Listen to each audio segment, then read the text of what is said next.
Hello everyone, welcome back. Today we have some yard sale finds. Instead of thrift store finds, I went up to some yard sales and actually had a really good morning, which if you've been following me for a long time, you know is surprising because yard sales around here have died. They've not really been worth going to, even though I still try during the summers, but this morning was really good. I went and wasn't even gone very long. Wasn't intending on going. My wife let me know there's a few sales.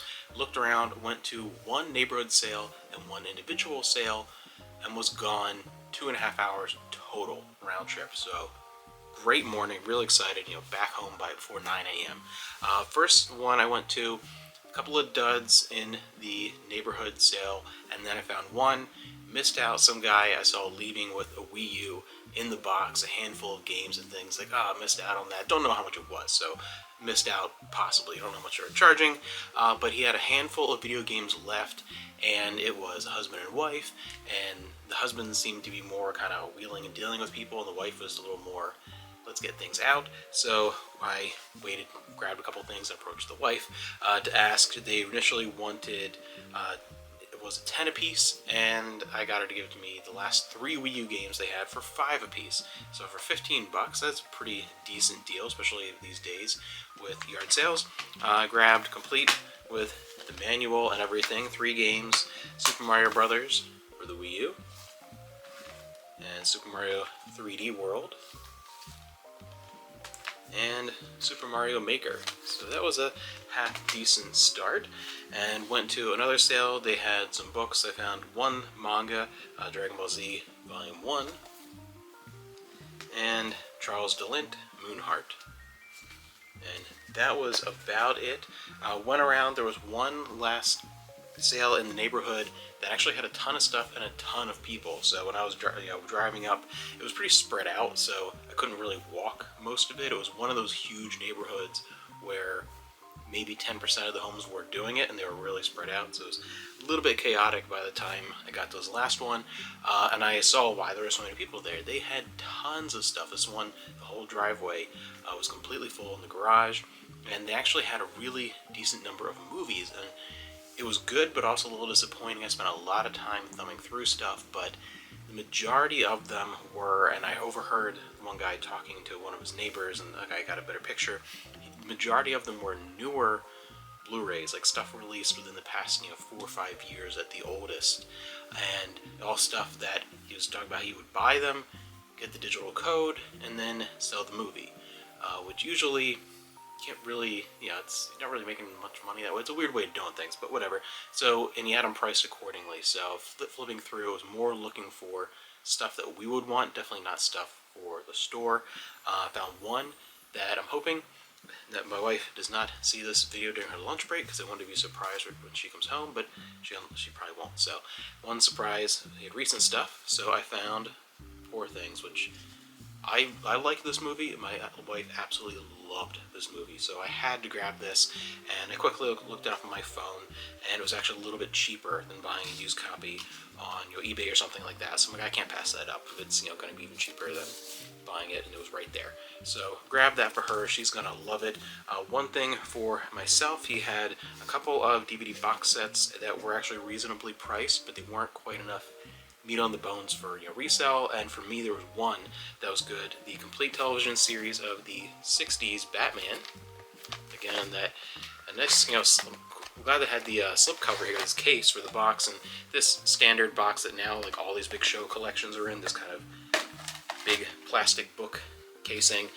Lots of special features though, has the whole thing, and that was a good deal. You wanted 15 for it, so that actually was a really good deal. It's about half of what I would pay getting online, so that was a great deal. So already left the neighborhood sale, not a ton of stuff, but pretty happy, and honestly, considering how yard sales have been in past years, that alone would have made it one of the better trips I've had in a long time. But I made one more stop where I loaded up. I filled up an entire reusable bag and then had to carry some stuff, which I couldn't believe. This was the first time in recent memory, first time probably in like 10 years plus, where a yard sale felt like a yard sale.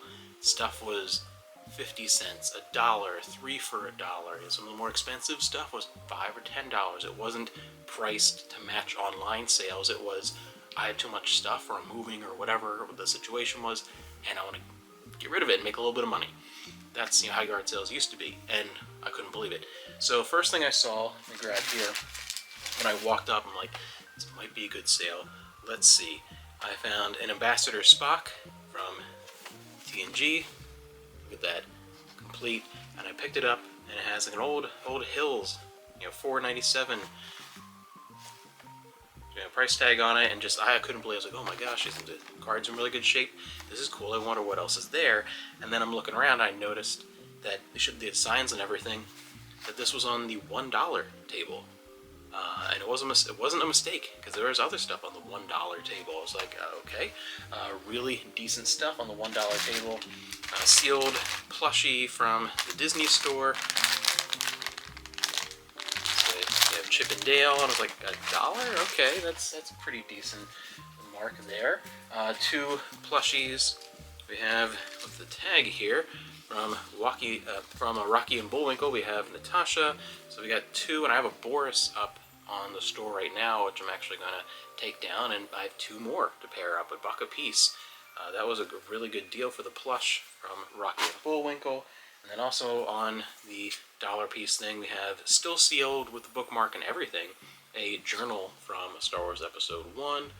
So the fact that it's sealed and things, alright, that's good for pop up on Etsy. And I kept finding stuff on the $1. This, pin that looks like the Classic Monsters postage stamps, an old one, some Earth Venom Toy Fair exclusive figure, a couple of Hallmark keepsake things. I kept hoping she might have some of the Star Trek, but no. But a couple, though, that were worth grabbing. And a few Star Trek books. One of the Star Trek The Next Generation Companions. This is really cool. Complete guide to the whole series. And this is in better shape than mine, so this is one where I'm going to upgrade and sell off my copy, because this looks even more pristine.